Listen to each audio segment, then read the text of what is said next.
السلام عليكم ورحمة الله وبركاته. معكم دكتور عمرو وجيه. هنتكلم إن شاء الله النهاردة عن علاج الكحة.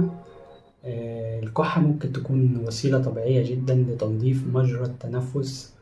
بتساعد إن هي تخرج المخاط اللي موجود في مجرى التنفس أو أي شائبة كانت في مجرى التنفس، فهي بتساعد إن هي تطلعه بره الجسم.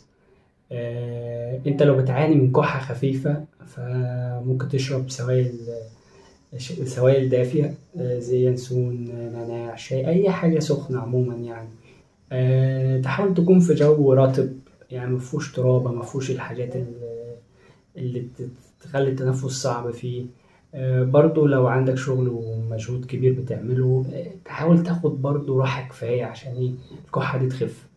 الكحة لو استمرت لأكتر من 3 أسابيع دي بنحتاج نتدخل بدواء أو حاجة علاج يعني. المهم في حاجتين برضو لو كانوا مع الكحة مصاحبين للكحة فده لازم تروح للطبيب بتاعك على طول. لو الكحة فيها بلغم بدم فدي مشكلة كبيرة، أو جسمك حرارته عالية مع الكحة فدي برضو مشكلة كبيرة، لازم تروح للدكتور بتاعك عشان يشوف إيه اللي عندك. آه، بالنسبة للكحة بقى، الكحة الناشفة ففي كذا علاج ينفع ليها. الكحة الناشفة ممكن نديله حاجة اسمها توسيفان إن، دي موجودة في الصيدلية.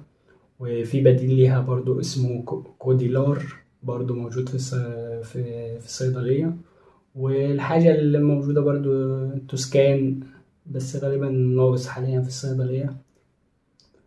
وبالنسبة للكحة اللي ببلغم بقى، في حاجة ليها اسمها أولفنت، ودي متوفرة في كل الصيدليات برضو.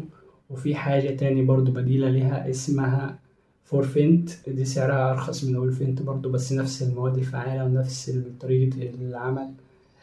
وإن شاء الله تكونوا استفدتوا من الفيديو ده وتعرفوا تتخلصوا من مشكلة الكحة، لأنها بصراحة بتوصل لمراحل لا تطاق. والسلام عليكم ورحمة الله وبركاته.